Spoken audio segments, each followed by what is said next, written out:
அரசு நிலத்தை அபகரிக்க கபலீகரம் செய்ய நினைத்த நபருக்கு சாதகமாக செயல்பட்ட மாவட்ட ஆட்சியர் மீது டிசிப்ளினரி ஆக்ஷன் எடுக்கணும், அதாவது ஒழுங்கு நடவடிக்கை எடுக்கணும். ஏன்னா ஒரு அரசு நிலத்தை பாதுகாக்க வேண்டிய பொறுப்பும் கடமையும் இந்த மாவட்ட ஆட்சியர் இருக்கு. ஆனால் இவர் அதை செய்ய தவறிருக்கிறாரு. இவர் மீது நீங்க உடனடியாக நடவடிக்கை எடுங்கன்னு சொல்லி மதுரை உயர்நீதிமன்ற நீதியரசர் அந்த வருவாய் மற்றும் பேரிடர் மேலாண்மை துறையுடைய அந்த பிரின்சிபல் செக்ரட்டரி என்று சொல்லக்கூடிய முதன்மை செயலாளருக்கு ஒரு உத்தரவை பிறப்பிச்சிருக்கு. உடனே அந்த தீர்ப்புல இனி ஒரு விடயத்தை, முக்கியமான விடயத்தை பதிவு செஞ்சிருக்கு. என்ன சொல்லுது அப்படின்னா, இந்த அரசு நிலம் சார்ந்த ஒவ்வொரு நீதிமன்றத்திலும் வழக்கு நடக்குது. கீழமை நீதிமன்றம், மாவட்ட நீதிமன்றம் மற்றும் ஹைகோர்ட்டு, சுப்ரீம் கோர்ட்ல நடக்கு. இதோட நிலைகள் என்ன என்பதை அறிந்து கொள்வதற்காக இந்த மாதிரி வழக்குகளை நீங்க விட்டுறது, எங்க அரசுக்கு பாதகமாக தீர்ப்பு வருது, அரசு நிலங்கள் தனிநபருக்கு தாரை வார்க்கப்படுது, இதை தெரிந்து கொள்வதற்காக நீங்க ஒரு லீகல் செல்ல நீங்க ஒவ்வொரு தாலுகாவிலும் நீங்க அமைக்கணும். அப்ப என்னுடைய தீர்ப்பு கிடைச்ச உடனே 6 மாதத்திற்குள் நீங்க ஒரு அரசாணையை நிறைவேற்றுங்க, ஒரு கவர்மெண்ட் ஆர்டரை பாஸ் பண்ணி இந்த லீகல் செல் அமைப்பதற்கு நீங்க முன் வரணும், கட்டாயமாக அமைக்கப்படணும், அரசு நிலம் பாதுகாக்கப்படணும் அப்படின்னு சொல்லி ஒரு ஆகச்சிறந்த தீர்ப்பானது வழங்கப்பட்டிருக்கு. 26/2/2026 அன்று மதுரை உயர் நீதிமன்றத்தில் நீதியரசர் என் செந்தில்குமார் அவர்கள் தான் இந்த வழக்குல தீர்ப்பு வழங்கியிருக்காங்க. உண்மையிலே இந்த வழக்கின் சாராம்சம் என்ன அப்படின்னா, ஒரு அரசு புறம்போக்கு நிலம், அரசு நத்தம் புறம்போக்கு நிலம் ஒன்று இருக்கு. இந்த நிலமானது அரசுக்கு சொந்தமான நிலம், பொதுமக்கள் பயன்பாட்டுக்கான நிலம். இந்த நிலத்தை ஒருவர் என்னுடைய சொந்த நிலம், ஏன் நிலம் அப்படின்னு சொல்லி இதுல டிக்ளரேஷன் டைட்டிலும் பெர்மனன்ட் இன்ஜெக்ஷன் கேட்டு ஒரு ஓஎஸ் வழக்காக அவர் சப்பார்டினேட் கோர்ட், அதாவது கீழமை உரிமையியல் நீதிமன்றத்துல ஒரு வழக்கை தாக்கல் பண்றாரு. இந்த வழக்குல அவர் என்ன சொல்றாரு, மாவட்ட ஆட்சியரையும் ஒரு எதிர்மனுதாரராக சேர்த்திருக்காரு, தாசில்தாரையும் ஒரு எதிர்மனுதாரராக சேர்த்துட்டு இந்த நிலத்தில் எனக்கு உரிமை இருக்கு, எனக்கு இந்த நிலம்னு சொல்லி நீங்க ஒரு டிக்ளரேஷன் கொடுங்க. 2வது, இந்த நிலத்துல நான் இருக்கும்போது யாரும் என்னை தொந்தரவு செய்யக்கூடாது, அரசு தரப்புல இந்த நிலத்துக்கு உரிமை கோரக்கூடாதுன்னு சொல்லி அவரு தெளிவாக ஒரு வழக்கை போட்டிருக்காரு. இந்த வழக்குல அரசு தரப்பு என்ன செஞ்சிருக்கணும், ஒவ்வொரு நீதிமன்றத்திலும் அரசுக்கு எதிராக வழக்கு தாக்கல் செய்யப்படும் போது அது அங்க இருக்கக்கூடிய அரசு வழக்கறிஞர்களுக்கு தெரிவிக்கப்பட்ட, அவர்கள் சம்பந்தப்பட்ட துறையிட்ட அந்த சம்பந்தப்பட்ட அலுவலர்கிட்ட அந்த டாக்குமெண்ட்டை வாங்கி அரசுக்காக வாதாடுவது இயல்பு. இதுல அப்படித்தான் நடந்திருக்கணும். ஆனா இந்த வழக்கை பொறுத்தளவு அரசு வழக்கறிஞர் ஆஜராகல, தாசில்தார் ஆஜராகல, மாவட்ட ஆட்சியரும் ஆஜராகல, அரசு சார்ந்து எந்த விதமான ஒரு ஆவணமும் நீதிமன்றத்தில் கொடுக்கப்படலை. அப்ப கொடுக்கலன்னா என்ன நடந்திருக்கும், எக்ஸ்பார்ட்டி தீர்ப்பாக ஆயிருக்கும். எக்ஸ்பார்ட்டி தீர்ப்புனா என்ன அப்படின்னா, நீதிமன்றமானது இரு தரப்பினருடைய வாதத்தை கேட்டு ஒரு தீர்ப்பை வழங்குவது இயல்பு. ஆனால் இதுல ஒரு தரப்பு கோர்ட்டுக்கே வரல அப்படின்னா, அப்போ ஒரு தரப்பு வாதத்தை கேட்டு நீதிமன்றம் ஒரு தீர்ப்பை வழங்கும். அதுதான் இந்த எக்ஸ்பார்ட்டி டிகிரி அப்படிங்கிறாங்க. இந்த உரிமையியல் வழக்கை பொறுத்தளவு அந்த தனிநபருக்கு அரசு இடத்தை எக்ஸ்பார்ட்டி டிகிரியாக கொடுத்துருது. அப்ப என்ன ஆகுது, இந்த அரசு அலுவலர்களே அரசு நிலத்தை தனிநபருக்கு தாரை வாக்குவதற்கு உடந்தையாக இருந்திருக்காங்க, மறைமுகமாக செயல்பட்டிருக்காங்க என்பது தெளிவாக தெரியுது. அதுக்கு அப்புறம்னாச்சும் ஐயோ இந்த மாதிரி எக்ஸ்பார்ட்டி தீர்ப்பாயிடுச்சு, நம்ம உடனடியாக என்ன பண்ணணும், இதுக்கு நம்ம அப்பீல் போகணும் அப்படின்னு சொல்லி இவங்க கேட்டிருக்கணும். கேட்காம இவங்க என்ன பண்றாங்க, கிட்டத்தட்ட 384 நாட்கள் கழித்து இந்த எக்ஸ்பார்ட்டி தீர்ப்பை ரத்து செய்ய சொல்லி ஒரு இன்ட்ரீம் ஆர்டரை பாஸ் பண்ணுங்கன்னு சொல்லி இந்த அரசு தரப்புல மேல்முறையீடாக போகுது. அப்ப மேல்முறையீடாக போன உடனே அது எடுத்துக்கிறோமா அப்படின்னா, இல்லைங்க லிமிடேஷன் பீரியட் முடிஞ்சு போச்சு. நம்ம ஏற்கனவே லிமிடேஷனை பத்தி நிறைய காணொலிகள் பதிவு செஞ்சிருக்கோம். லிமிடேஷன் பீரியட் முடிஞ்சு போச்சு, அதனால் இந்த வழக்கை நாங்க எடுத்துக்கொள்ள முடியாது, எக்ஸ்பார்ட்டி தீர்ப்பு கொடுத்தது தான் அப்படின்னு சொல்லி இவங்களுடைய அந்த இன்ட்ரீம் ஆர்டர் கேட்டு ஃபைல் செஞ்ச அந்த ஐஏவை டிஸ்மிஸ் பண்ணுது அந்த நீதிமன்றம். உடனடியாக இவங்க என்ன பண்றாங்க அப்படின்னா, அப்பீல் போயிருக்கணும். ஆனா அப்பீல் போகல. கிட்டத்தட்ட 25 ஆண்டுகள் அப்படியே கிடப்புல போட்டாங்க. கிடப்புல போட்டுட்டு இப்ப சமீபத்துல அது சம்பந்தமாக இது மாதிரி அரசு நிலம் ஒருத்தங்களுக்கு எக்ஸ்பார்ட்டி தீர்ப்பாச்சுன்னு சொல்லி ஒரு சில நபர்கள் என்ன பண்றாங்க, அதை உண்மையிலே மீட்டெடுக்கணும் அப்படிங்கிற ஒரு நல்ல நோக்கத்துல மதுரை உயர் நீதிமன்றத்துல ஒரு வழக்கு தாக்கல் பண்றாங்க. இந்த வழக்குல என்ன சொல்றாங்கன்னா, இந்த நிலமானது அரசு நிலம், அரசு நிலத்தை அவங்க கபலீகரம் செஞ்சிருக்காங்க, அபகரிச்சிருக்காங்க. இது சார்ந்து அந்த நீதிமன்றத்தில் அவர் பெர்மனன்ட் இன்ஜெக்ஷன் கேட்டு ஒரு வழக்கு தாக்கல் பண்றாரு, டைட்டில் ஷூட் கேட்டு ஒரு வழக்கு தாக்கல் பண்ணி இதுல அரசு தரப்புல வாதாடாதனால் இது எக்ஸ்பார்ட்டி தீர்ப்பாயிருக்கு. 2001 எக்ஸ்பார்ட்டி தீர்ப்பாகுது. கிட்டத்தட்ட 384 நாட்கள் கழித்து 2004 இவங்க என்ன பண்றாங்க, திரும்ப ஒரு ஐஏ பெட்டிஷன் கொடுக்குறாங்க. ஐஏ பெட்டிஷனும் டிஸ்மிஸல் ஆகுது.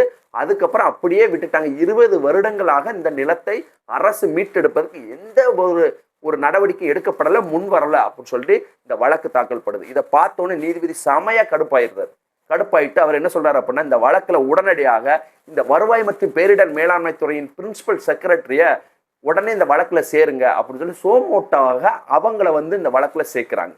சேர்த்த உடனே அவங்க தரப்புல என்ன சொல்றாங்க அப்படின்னா, 25 பிப்ரவரி 2026 அன்று அந்த வழக்குல தாக்கல் செய்யப்பட்ட ஒரு அஃபிடவிட்ல என்ன சொல்றாங்க, அப்போதைய அடிஷனல் சீஃப் செக்ரட்டரியாக இருந்த திருமதி அமுதா ஐஏஎஸ் அவர்கள் ஒரு அஃபிடவிட் தாக்கல் பண்ணியிருக்காங்க. அந்த அஃபிடவிட்ல என்ன சொல்லப்பட்டிருக்கு அப்படின்னா, இந்த வழக்கை விட்டதற்காக அந்த அரசு தரப்புல வாதாடாத காரணத்துக்காக இந்த தாசில்தார் மீதும் அரசு வழக்கறிஞர் மீதும் நாங்க நடவடிக்கை எடுத்திருக்கிறோம்.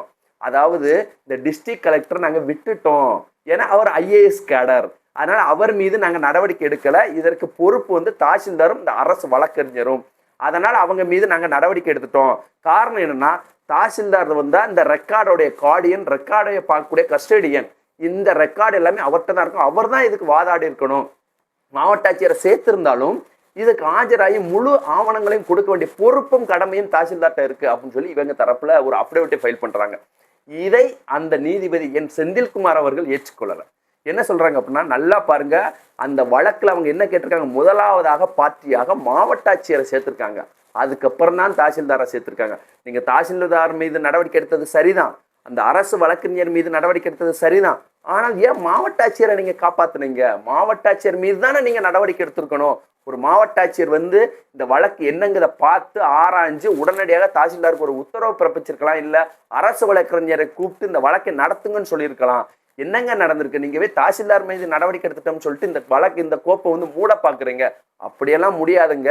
நீங்க உடனடியாக இந்த அரசு நிலமானது பொதுமக்களுக்கான நிலம், இது பொதுமக்களின் பாதுகாவலர். இந்த அரசு ஊழியர்கள், மாவட்ட ஆட்சியரும் தாசில்தாரும் சரி யாராக இருந்தாலும் இந்த பொது நிலங்களை, அரசு நிலங்களை பாதுகாக்கக்கூடிய பாதுகாவலன்கள் அதை பாதுகாக்க தவறி இருக்கிறாங்க. அவங்களுடைய பொறுப்புலையும் கடமையிலிருந்து தட்டி கழிச்சிருக்கிறாங்க, அலட்சியமாக செயல்பட்டு இருக்காங்க. இதெல்லாம் விட்டுட்டு நீங்க நடவடிக்கை எடுத்தாச்சுன்னு ஒரு அஃபிடவிட்டை ஃபைல் பண்றீங்க. அதெல்லாம் முடியாது, மாவட்ட ஆட்சியர் மீது நடவடிக்கை எடுங்க அப்படின்னு சொல்லி ஒரு கடுமையான உத்தரவை பிறப்பிக்கிறார்.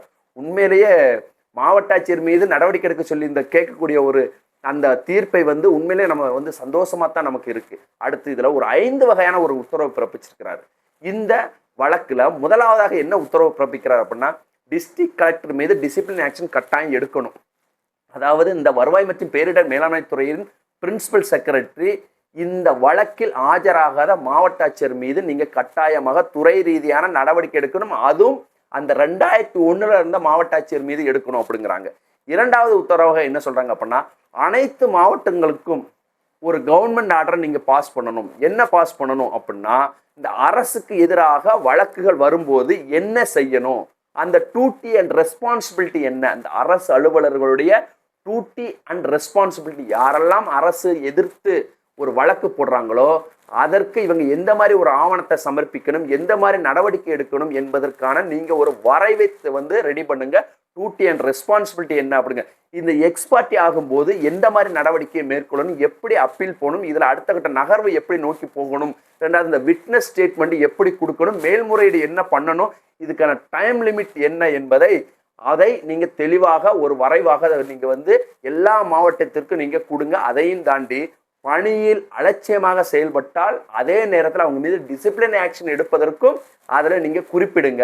இந்த மாதிரியெல்லாம் நாங்கள் கொடுத்துருக்கோம். இதை மீறி இனி வரும் காலங்களில் அரசுக்கு எதிராக வழக்குகள் வந்து அரசுக்கு எதிராக தீர்ப்பு வழங்கப்பட்டால் அதில் சம்பந்தப்பட்ட அந்த அலுவலர்கள் மீதும் அதிகாரிகள் மீதும் டிசிப்ளின் ஆக்ஷன் எடுப்போம் சொல்லி நீங்க ஒரு ஆர்டரை வந்து 6 மாசத்துல நீங்க பாஸ் பண்ணணும். ஒரு சர்க்குலர் பாஸ் பண்ணுங்க, இல்லை அப்படின்னா ஒரு ஜியோவாக போடுங்க, அரசாணையாக இயற்றுங்க என்பது போன்று இரண்டாவது உத்தரவாக சொல்லியிருக்கு. மூன்றாவதாக என்ன சொல்றாங்க அப்படின்னா, தாலுகா லெவல்ல லீகல் செல் கட்டாயமாக இருக்கணுங்க. எதுக்கு அப்படின்னா, இந்த லீகல் செல்ல இந்த ரெவன்யூ டிவிஷனல் ஆஃபீஸர் தலைமையில அவரை தலைவரா போடுங்க, போட்டு அதுல இந்த தாசில்தார் எல்லாத்தையும் வந்து மெம்பரா போடுங்க, போட்டு எவ்வளவு வழக்குகள் இந்த அரசுக்கு எதிராக வந்து நடைபெறுது என்பதை நீங்க அதில் கண்காணிக்கணும். கண்காணிக்கும் போது அது லாஸ்ட் அது சம்பந்தமா இந்த சிவில் வழக்குகளுடைய கடைசி முடிவு அதோட இறுதி யார்கிட்ட போகணும் அப்படின்னா நில நிர்வாக ஆணையருக்கு கட்டாயமாக இது போகணும். மற்றும் இந்த அடிஷனல் சீஃப் செக்ரட்டரிக்கும் இது போகணும் அப்படின்னு சொல்லி 3வது உத்தரவாக பிறப்பிச்சிருக்காங்க. 4வதாக என்ன சொல்றாங்க அப்படின்னா ஸ்டேட்டஸ் ரிப்போர்ட். ஒவ்வொரு 4 மாதத்திற்கும் ஒவ்வொரு அரசுக்கு எதிராக என்னென்ன வழக்குகள் நடந்திருக்கு, என்னென்ன இதோடைய நிலைகள் என்ன என்பதை ஒரு ஸ்டேட்டஸ் ரிப்போர்ட்டாக நீங்க தயார் செய்து அதை உயர்நீதிமன்றத்தில் கொடுக்கணும். ஏன்னா நீங்க வாட்டுக்குள்ள வழக்கு நடக்குன்னு சொல்லிட்டு பல வருடங்களாக கடத்திட்டு கடைசி அதுக்கு எக்ஸ்பார்ட்டி தீர்ப்பாகி அரசு நிலங்கள் வந்து தனிநபருக்கு தாரை வார்க்கப்பட்டால் இதுல பின்புலத்தில் பல அரசு அலுவலர்கள் மறைமுகமாக செயல்படுவது தெளிவாக தெரியுது. இனியும் நாங்கள் பொறுத்துக்கிட்டு இருக்க மாட்டோம். நீங்க என்ன பண்ணுங்க, ஸ்டேட்டஸ் ரிப்போர்ட் ஒன்று எங்களுக்கு நீங்க கொடுக்கணும் அப்படின்னு சொல்லி மதுரை பெஞ்ச் வந்து ஒரு கடுமையான உத்தரவை பிறப்பிச்சிருக்கு. அதாவது 5வதாக ஒன்று சொல்றாங்க, சீஃப் செக்ரட்டரிக்கு இந்த நகலை அனுப்புங்க. அவர் வந்து இந்த வருவாய் மற்றும் பேரிடர் மேலாண்மை துறையுடைய principal secretary, additional secretary, chief secretary எல்லாத்துக்கும் அனுப்பி அடுத்து இந்த வாய்தாவானது 6 மார்ச் 2026 வருது.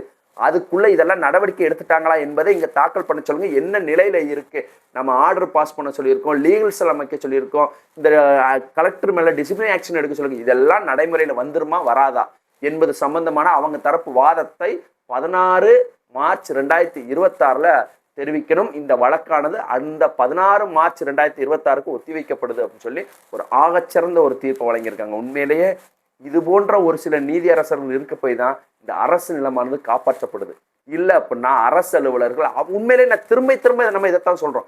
ஒரு அரசுக்கு நீங்க வந்து வேலை செய்றீங்கன்னா அது உங்களுடைய வேலை, உங்க பணி மாதிரி நீங்க செய்யணும். இது மாதிரி உங்களுடைய நிலம் எக்ஸ்பர்ட் தீர்ப்பு ஆயிருந்தா நீங்க பார்த்துட்டு இருப்பீங்களா? அப்ப அரசு நிலத்தை அரசு மக்கள்கிட்ட சம்பளம் வாங்கிட்டு மக்களுக்கு தேவையான நிலத்தை வந்து இப்படி தனிநபருக்கு நீங்க தாரை வார்த்துட்டு ஏனோ தானே வேலை செய்வது எந்த விதத்துல இது ஏற்புடையதாக இருக்கும் என்ற ஒரு மிகப்பெரிய ஒரு கேள்வி எல்லாரும் மத்தியிலும் வருது. மீண்டும் இதுபோல் ஒரு சட்டம் சார்ந்த காணொளியில் சந்திப்போம். நான் உங்கள் சதீஷ்குமார் குருசாமி. நன்றி.